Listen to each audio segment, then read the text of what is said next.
Halo Sinekrip, balik lagi sama gua Rashid Hari. Yang kali ini mau ngomongin sebuah film yang ini gila sih ini. Ini adalah salah satu film paling seru tahun ini, paling mantap lah pokoknya di 2025 walaupun sayangnya dia nggak tayang di bioskop ya. Yaitu ada film terbaru dari franchise Predator yang judulnya adalah Predator Killer of Killers yang tayang di Disney Plus Hotstar. Dan formatnya ini animasi ya. Jangan salah, ini formatnya animasi. Film Predator pertama yang dibikin dengan format animasi. Tapi walaupun animasi, lu jangan khawatir, lu jangan mengira kalau wah ini animasi tayang di Disney Plus pula, ini pasti jadi jinak gitu kan, Predatornya jadi nggak berdarah. No, ini bahkan buat gue adalah salah satu film Predator yang paling brutal. Karena sekali lagi ya, format animasi itu bukan berarti film anak-anak. Justru sebaliknya, format animasi itu bikin si sineas di film apapun itu dapat lebih banyak kebebasan.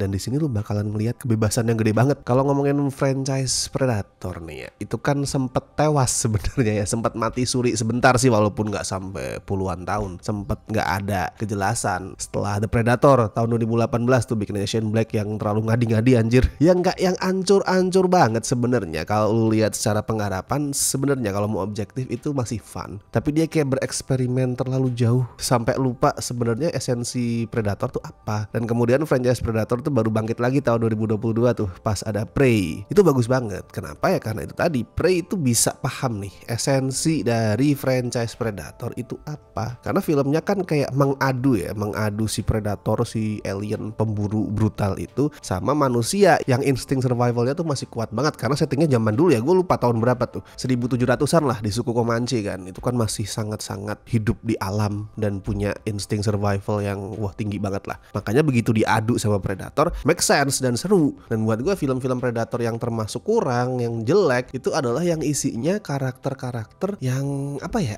mungkin bisa dibilang lembek kali ya. Bukan lembek banget sih, tapi kayak Predator 2, terus The Predator itu kan memang mereka tuh ada yang polisi, ada yang tentara, tapi kan sudah terbiasa hidup nyaman di kota dengan kehidupan ya biasa lah. Begitu lu tandingin sama Predator, aduh rasanya kurang banget. Apalagi kalau settingnya tuh kontemporer di kota zaman sekarang, aduh. Nah, Predator Killer of Killers ini punya pemahaman yang sama kayak Prey. Jadi kayak Prey itu sudah tahu jalur yang bener mana, dan Killer of Killers nerusin jalan di jalur itu. Kalau mau di ranking sih, buat gue Killer of Killers ini dari semua franchise Predator ada di nomor 2. Cuman kalah sama film originalnya aja. Film originalnya itu nggak akan pernah bisa dilewatin sama sequel yang lain sebagus apapun. Karena di situ lu punya seorang Arnold Schwarzenegger ngomong get to the chopper, itu nggak akan pernah bisa dikalahin ya. Get to the chopper! Tapi kalau mau di ranking ya paling bawah buat gua pasti semua beda nih. Buat gua paling bawah tuh Predator 2, terus atasnya dikit itu The Predatornya Shane Black, terus di atasnya Predators yang si Adrian Brody, terus Prey, nomor 2 Killer of Killers, baru nomor 1 Predator yang original. Kalau Killer of Killers ini alurnya dibagi jadi 3 latar waktu, dimana setiap latar waktu itu punya dalam tanda kutip ya pembunuhnya masing-masing lah. Yang pertama ada Skandinavia tahun 841, dimana kita itu ngikutin perjalanan Urza. Dia adalah pemimpin para prajurit Viking yang terlibat pertempuran sama pasukan Greenwich. Terus ada Jepang di tahun 1609, di mana ada konflik antara dua bersaudara yang namanya Kenji dan Kiyoshi. Mereka ini sama-sama anak seorang samurai tapi menempuh jalur kehidupan yang beda banget. Dan yang terakhir ada cerita tentang Torres. Dia ini pilot yang ikut terjun ke Perang Dunia II di tahun 1942. Ya kayak gue bilang tadi lah, format animasi itu di Killer of Killers kelihatan banget ngasih kebebasan ke sutradaranya. Tadi ada 3 setting waktu. Semuanya setting waktu zaman dulu. Lu bayangin kalau ini digarap dengan format live action. Tahun 42-nya harus ada adegan dogfight, pilot terbang saling tembak-tembakan di atas di langit, terus harus ngehidupin Jepang tahun 1609, dan makin absurd lagi ngehidupin pasukan Viking tahun 800-an ya. Kalau Killer of Killers ini dibikin pakai format live action, budgetnya bisa sampai gua rasa 200 juta sampai sini. Dan itu nggak worthy man. Film Predator budgetnya 200 juta. Nggak akan bisa balik modal. Coba lu perhatiin pendapatan semua film Predator tanpa ngitung Prey ya, soalnya Prey kan waktu itu langsung ke streaming. Jadi dari 4 film Predator yang tayang di bioskop, paling tinggi itu The Predator yang kemarin 2018, itu pun cuma 160 juta dolar pendapatannya. Alias franchise Predator itu seumur-umur belum pernah tembus 200 juta. Jadi kalau misalkan Killer of Killers ini dibikin live action, wah I'm shocked. Atau minimal nggak akan di ACC semua visi sutradaranya lah. Nah di sini karena animasi bebas, udah Lu mau bawa ceritanya ke tahun berapa aja bebas, nggak ada batasan. Termasuk kalau kita ngomongin violence ya, gore di sini ada udahlah pol-polan. Kalau format live action gore-nya pasti nggak akan seliar ini. Bukan karena kita ngomongin sensor ya, ini bukan LSF. Kan gore itu tetap aja nggak murah loh. Lu mengeksekusi satu adegan gore yang brutal banget itu kan udah memberikan tambahan biaya, jadi makin mahal lagi. Nah di sini karena nggak ada batasan-batasan live action, udah liar semua gore-nya. Dan visual cakep banget. Ini adalah film Predator dengan visual paling cakep mungkin yang bisa agak menandingi Prey, karena Prey juga cakep banget sih itu. Jadi nonton visualnya Killer of Killers ini rasanya gue kayak lagi datang ke museum terus ngelihat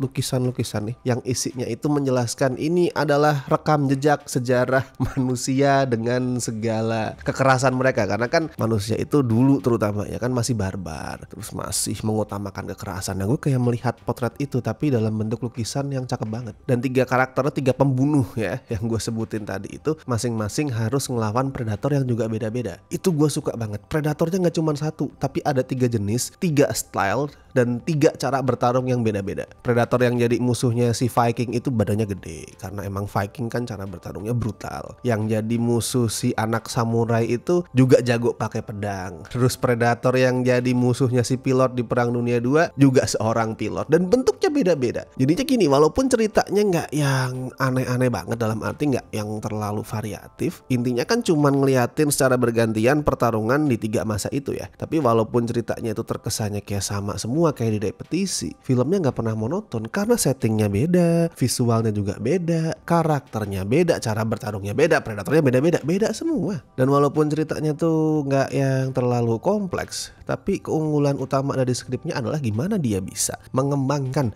mitologi Predator walaupun durasinya tuh cuma 90 menit. Killer of Killers ini bisa ngembangin lore-nya Predator jauh lebih luas daripada semua film-film Predator sebelum ini kalau digabungin. Lu akan ngeliat tadi ya, Predator itu punya jenis yang beda-beda, lu akan ngeliat kultur mereka seperti apa, lu akan ngeliat gimana mereka ngumpulin para manusia yang mereka anggap tuh pembunuh, jago bertarung, terus mereka bawa, terus mereka adu jadi satu. Itu budayanya Predator tuh dieksplor banget di sini. Walaupun cuma 90 menit, walaupun ceritanya simple, tapi lore-nya Predator tuh di-expand banget di sini. Sama yang gue suka banget nih, dan yang bikin actionnya itu kerasa badass adalah karena semua pertarungannya itu nggak pakai basa-basi, nggak yang kemudian karakternya nih diserang Predator terus apa itu, terus kemudian menyelidiki dulu, berusaha memahami ini monster apa anjir. Enggak, mereka nggak dibuat melalui proses itu. Udah, mereka nggak peduli ini monster apa, ini alien kayak, ini demit kayak, mereka tuh nggak peduli. Begitu diserang, yang ada di pikiran mereka cuma satu, oke, gue harus bertahan hidup, gue harus ngebunuh dia. Kalau gue nggak ngebunuh makhluk apapun ini, gue yang akan dibunuh. Itulah esensi Predator. Predator adalah soal survival. Nggak usah bingung-bingung mikirin ini makhluk apa, nggak perlu. Apalagi karakternya dari Viking tahun 800 men. Gimana bisa, ini bukan gue meremehkan Viking tahun 800 ya, tapi di logika aja deh. Gimana bisa seorang Viking tahun 800-an itu memproses bahwa ini adalah alien? Kan nggak mungkin ya. Paling-paling yang ada di pikiran dia ini kayaknya si setan deh, iblis, atau mungkin dewa kegelapan or something. Tapi di sini tuh nggak penting. Yang penting adalah karakternya itu tahu kalau yang mereka harus lakuin itu survive, dan cara survive-nya adalah ngebunuh makhluk ini, whatever that is. Dan kalau mau di-compare ya dari 3 setting itu, gue paling suka setting Jepang sih. Setting Jepang itu adalah cerita yang paling menerapkan prinsip show don't tell. Mereka tuh bercerita pakai visual. 95% ceritanya yang di setting Jepang ya itu nonverbal, nggak pakai ngomong. Udah, kita ngeliat visualnya aja. Visual yang cakep, terus action yang koreografinya juga buset lah, itu keren banget. Yang sekali lagi gue ngerasa si sutradara, si Dan Trachtenberg ini bener-bener ngolah medium animasinya, ngebebasin dia buat ngelakuin apapun ya, buat bikin action yang koreografinya itu keren banget di setting yang Jepang ini. Kalau setting yang paling gue nggak suka sih ya jelas ya yang Perang Dunia 2. Bukan jelek, tetap keren. Setting 1942 itu tetap seru, tetap nampilin dogfight, pertarungan pesawat yang anjir epic banget. Tapi kalau dibandingin sama 2 cerita sebelumnya, emang kerasa lebih generik, kerasa khas blockbuster Hollywood banget lah, yang lebih cerewet, yang lebih banyak masukin unsur komedi di situ. Tapi overall 3 tiga-tiganya keren. Semuanya keren, gue suka banget. Jadi silakan ditontonlah ini Predator Killer of Killers. Mumpung bisa lu tonton dengan bebas ya di Disney Plus, gak ada sensor, gak ada apapun itu. Kalau skor gue kasih 8,5 dari 10. Mantap ini pokoknya. Gue termasuk orang yang ngefans sama franchise Predator, dan Killer of Killers ini gak ninggalin keluhan apapun. Bahkan bikin gue makin excited sama kelanjutan franchise-nya. Yang BTW sequelnya tuh bakal ada ya di akhir tahun ini, Predator Badlands, tapi itu live action dan masih digarap sama si Dan Trachtenberg. So, mari kita tunggu. Kalau menurut lo gimana Killer of Killers? Apakah lo juga sesuka itu sama filmnya kayak gue, atau lo punya pendapat lain? Silahkan bagiin review lo di kolom komentar. Kalau di skor film sayangnya belum di-input ya. Agak telat nih. Mungkin nanti akan ada. Tapi sekarang bagiin dulu di kolom komentar. Dan seperti biasa gue mengucapkan makasih buat teman-teman yang masih setia join membership Cinecrip, terutama beliau-beliau berikut ini dari Tir Besti dan La Familia. Thank you so much. Tir Sobat, walaupun gak ditampilkan di sini juga gue mengucapkan terima kasih. Oke, kalau gitu gue Rashid Hari. Sampai ketemu di review-review berikutnya.